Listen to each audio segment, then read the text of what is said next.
everybody, welcome back to my channel, Fixing It Up with Sandra. In case you're new here, I'm Sandra, and today we are going to talk more about my cancer journey. Again, I just want to put my story out there so other women can have an idea of what it's like to go through something like cervical cancer, especially if you wait a long time like I did, and hopefully to just encourage all of the women to get their annual checkups, because this is nothing that you want to go through. In the first episode, I talked about, just like finding out that I had cancer and then like just having to wrap my head around that. And then after I was diagnosed, I'll say diagnosed very loosely because, the doctor that I saw, my gynecologist, she was like, I've been in this business for so long and I'm telling you, I'm thinking that you have cancer. She's like, I hope that this is the one time that I'm wrong in all my 20 some odd years of doing this. And she still has a great winning streak because she was right. So after dealing with my gynecologist, I went home because she was like, I'm going to refer you to an oncologist in San Francisco at UCSF. And, it takes some time to get referrals and whatnot. And so I had to wait. But in the meantime, like my hemorrhaging just becomes like, it was a lot. It was happening more often. And in my mind, again, when I'm looking back on this, I'm like, why did I even think that this was not a dire situation? But on a Tuesday, I had watched a cooking show, and I was like, oh my gosh, I want to make this for my friends. And we all planned to have an Italian feast on Tuesday. So we had planned to have dinner on Tuesday, and then that was the 9th. And this entire day, I am bleeding. I'm hemorrhaging. When I say I'm hemorrhaging, I am soaking pads more than one in an hour. And I knew this was not good. But I was like, again, when I look back, I'm like, but you know what? I've worked so hard on this dinner. I really want to have this dinner. And at this point in time, nobody really knew. Only one person, my friend Amber, knew what was actually happening. And I didn't really tell her to what extent. So we have this dinner, but before the dinner happens, I'm taking a shower and I'm standing in the shower and blood is just pouring out of me. I know it's a little bit much, but that is what happened.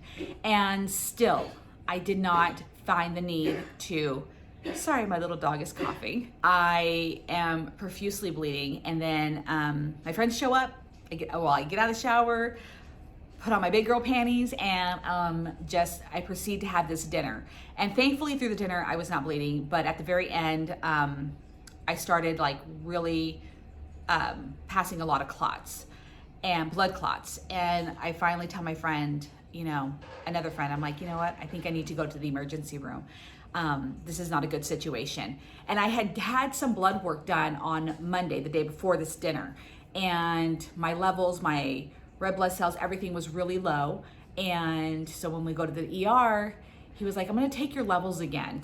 And it had dropped even more. And so I become extremely nervous. And so your red blood cells, I think it's your red blood cells. My mind is still so just jumbled up. He was like, it needs to be at a 14. It was at a 13 on Monday. Today it's at an 11 at a 12. And then once you get to 10, you're gonna have to have a blood transfusion. And so it was at 12 this day. And I was like, so you're telling me by the end of this week, I could need a blood transfusion? And now reality is setting in, like how dire my situation is. And I start to have a panic attack. I still hadn't heard from the doctor in San Francisco. I'm like, oh my God, like all of these thoughts are going through my head. I am terrified. So unfortunately, the ER doctor, they didn't the medicine that they needed to help to give me to stop the bleeding was on back order. It was just a whole thing. So we ended up leaving there with just, another referral. And so I go home and I'm like, as soon as, the morning comes, I'm going to be calling the doctor at San Francisco, telling them I need to be seen immediately. So this is a Wednesday and I call nonstop and I'm like, listen, this is my situation. It's not good. I don't know what's going to happen. I'm terrified. They were like, if you can get here by like 1, either 12 or 1 p.m., we can get you in. And it's with a different doctor, not the doctor that I was being referred to, but the two doctors are in the same practice, in the same office, everything. It's just, the partner. And I'm like, I don't care at this point. So I called my friends and Amber and my friend Kelly, she's like, I'll take you. And by now I'm sick. Like my energy, because of all the blood loss and just everything that's happening like internally, I really had no more energy. And this is like the first time that I'm talking about this and I'm like somewhat just kind of blown away that I have gone through this and it's making me somewhat emotional, but I promise if I cry, I'm going to cut. But so I lay down in the back seat of her big SUV and we floor it to San Francisco because we only had like a 3-hour window and it takes about 2 hours to get there. I called my boyfriend and I had called Ricardo and we went over there and I was like, listen, this is what's happening. And again, I never really told him to what extent. I mean, he's not a man that asks a lot of questions, so he didn't really know to what extent like my health was, like where I was at with my health. So we get down to San Francisco in time and I see a doctor, and Dr. Alvarez at UCSF. And so then the doctor just starts asking me a lot of questions, they're asking me about the blood loss, and they decided that I needed to be hospitalized. And so I'm like, oh my God, okay. And again, I'm crying. I don't know I don't know what to do. And thank God I had my two closest friends with me. And so they get me upstairs and, I walk in and I'm like looking and, above the doors, it says oncology, and you're just like, I'm just like, I'm a cancer patient. Like, this is where I belong. I'm about to be hospitalized because I have cancer. Like all of the things that you can think of. And it's happening so fast. So it's a whirlwind. So like, my doctor started talking about like what cervical cancer looks like and I just like tune out. It's almost like how you see on the movies. Like you hear the couple of words and then all of a sudden I just like tuned out and I could not absorb any more information because I felt like either I was going to have a nervous breakdown or pass out. And so I'm just like, I don't even know what to do. I don't know what to say. And so thankfully my friends were there because they were able to like, at a later point in time, relay the information in just like very short sentences, not, all of the details that the doctor was giving me. And then, so my first night, I'm still bleeding and they're trying to control it. And I'm by myself now. My friends have gone home. So at some point in the middle of the night, like 2, 3 a.m., I get up to go to the restroom and again, passing clots.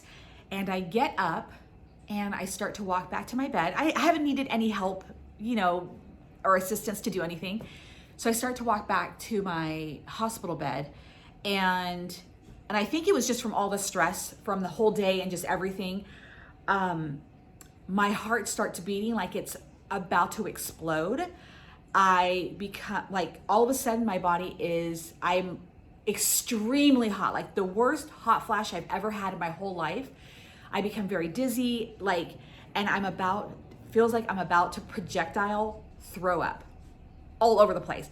And I'm about 2 feet away from the bed. And I was like, oh dear Lord, please just let me get to the bed. But so like I'm staggering to the bed and I'm like screaming for the nurses. And they're, they have to put on masks. They have to put on everything in order to even enter my room. And so they're like, hold on. And I'm like, oh my God, I don't know what's about to happen to me. I've never experienced anything like that. I finally get to the bed. They get me up on the bed. And it was what is called vasovagal. And never in my life do I ever want to experience that again. But what they do is they get me on the bed. They try to control my blood pressure, everything, because I actually have low blood pressure, and sometimes it can be a little too low. So they start doing all these things to me, and there's like the doctor, a different doctor, but a female doctor there. And there's all these people around me, and I'm just crying. I'm just crying because I'm just scared, confused, all the things. And because I am hemorrhaging, now ladies, let me tell you, if you think going to your gynecologist is invasive, awkward, uncomfortable, let me tell you about this. So because I am bleeding, they are like, we have to pack your vagina. And I'm like, what? And this is happening so fast. And I'm like, huh? And so what that means is they take 2 rolls of gauze, drench it in KY jelly, and then shove it inside your vagina as high up as humanly possible in order to stop the bleeding. They have to put pressure on the walls of where the cancer's at to stop the bleeding. They did it while I was awake. They did it while I was scared and crying and everything like that. And it is painful. You are laying there and they are just ramming this gauze up inside of you. She did it very fast. And I say very fast, it was probably a couple of minutes, but I mean, I am crawling back on the bed, like back this way, and she's like, you have to let me do this. I'll never forget that night. It was very traumatizing. And that's why I'm saying, if you ladies think like a simple exam is uncomfortable, wait till you don't do those exams and then you're in my position and you have to have that done. You will think that it's a walk in the park from here on out. So that happens. They give me Ativan. They give me,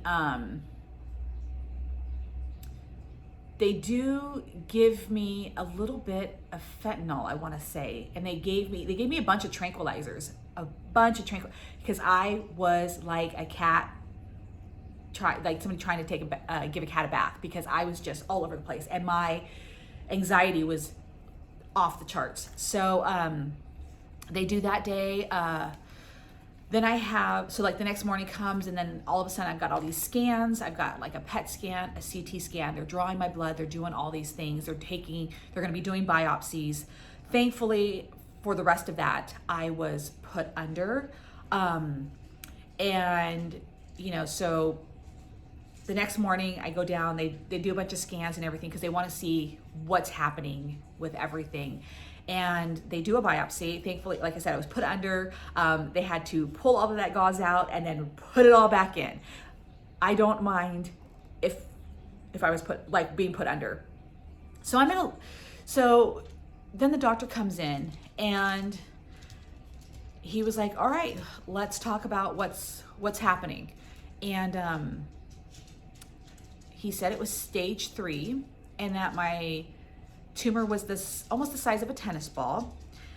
And my friend had shown up that day. She had come back to visit me. And I'm telling you right now, tuned out. And I'm like, in all honesty, I can't handle this because again, I start crying, I start hyperventilating, everything like that. I can't hear any of this. I start to tune out. My friend's still listening.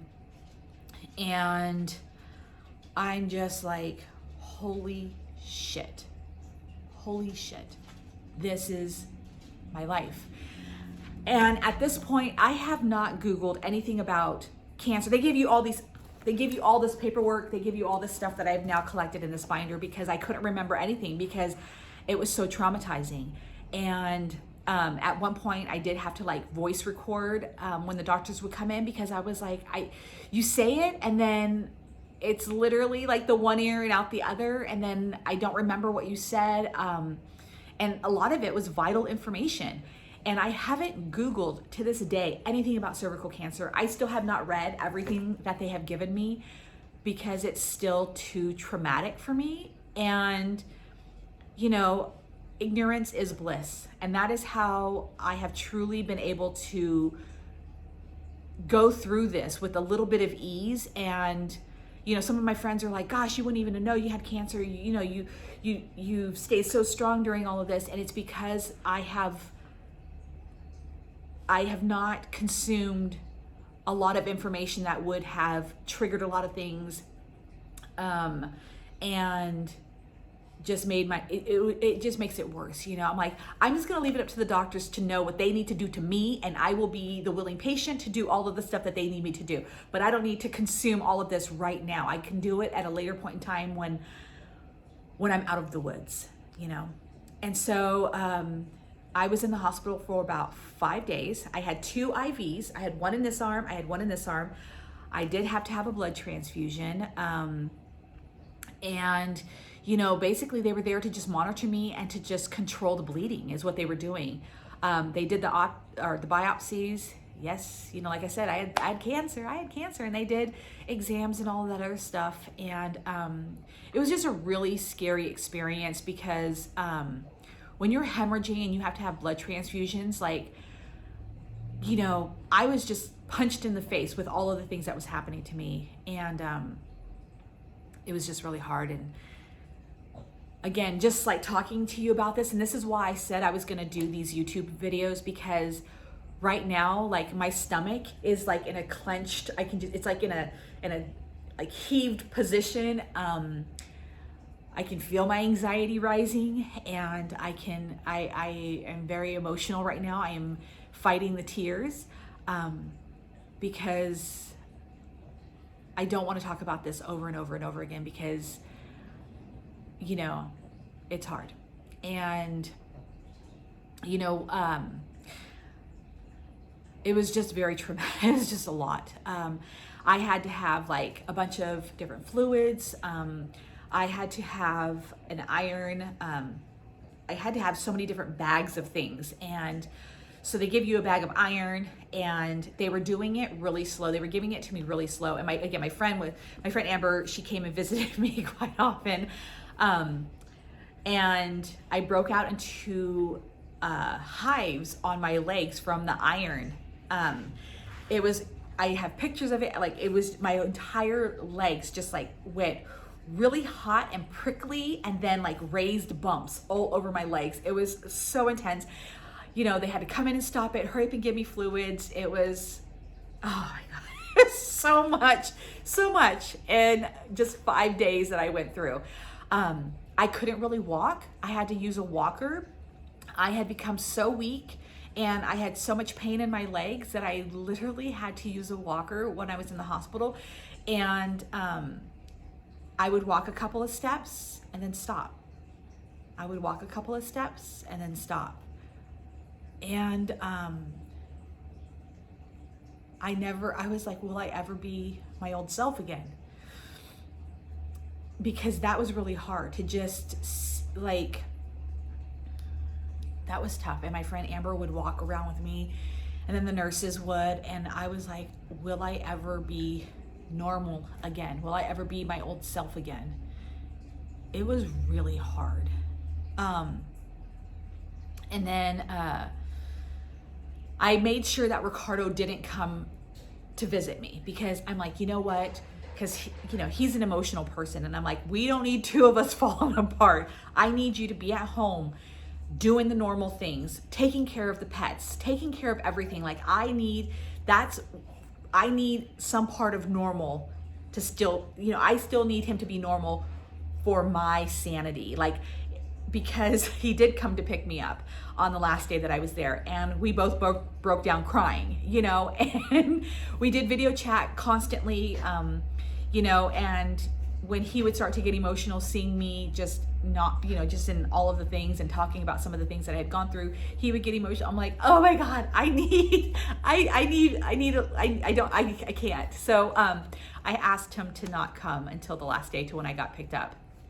And so, and let me just say, the UCSF, they have beautiful rooms. I had a very nice room. It was very, I will say, elaborate. It was like the menu that I had to choose from for food, even though I really wasn't eating too much. I mean, just everything was it was really nice. And the doctors were incredible. They were very, very considerate. And what I actually was really surprised about, there was a nurse that had cancer and was treating me for cancer. She had a different kind of cancer, but was treating me for cancer. And I just thought that was like, I don't know. I was just like, oh my God.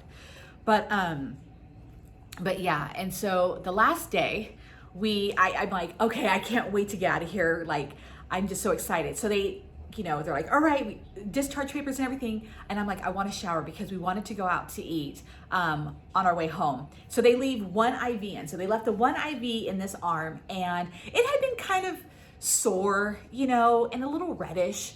But I just figured, because it was like almost like in the crease of my arm, I'm like, oh my gosh, that's just what happens, And so they leave it in just in case something happens, like while you're like in a shower, whatever, and by now they have stopped the bleeding. I had not been bleeding for a couple of days, and my doctor, Dr. Alvarez, had told me, he was like, if we cannot stop the bleeding, you will have to stay down here in San Francisco and do your chemo and radiation for the 7 weeks. And I was like, oh my gosh, they have like a place where like you it's like a dormish kind of place where you live with other people that are going through the same thing. And I'm like, I need to be home. Like, I need to be home. That's how I'm going to heal. I need to be with my loved ones every day, my pets, my everything. I need to be home. So I prayed and prayed and prayed when I was in the hospital that that's what would happen. And thankfully my prayers were answered, and I was able to go home. And yeah, so I'm taking a shower, we get everything ready, and the nurse comes in, I'm like, I'm ready, I've got everything, I'm ready.